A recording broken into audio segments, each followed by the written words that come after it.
નમસ્કાર. ધંધુકામાં બનેલી દુર્ઘટનાની અંદર એમ કહેવાય કે કિશનભાઈ ભરવાડ નામના વ્યક્તિએ સારવાર દરમિયાન પોતાનો જીવ ગુમાવ્યો છે. જ્યારે એમ કહેવાય કે કિશનભાઈ ભરવાડ અને તેમની પત્નીના કેટલીક તસવીરો જે છે તે સોશિયલ મીડિયાની અંદર અત્યારે સામે આવી છે. જે સોશિયલ મીડિયા પર સામે આવેલી તસવીરો અહીં તમે જોઈ શકો છો.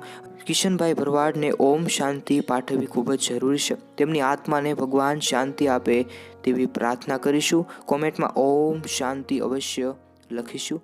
ઓમ શાંતિ.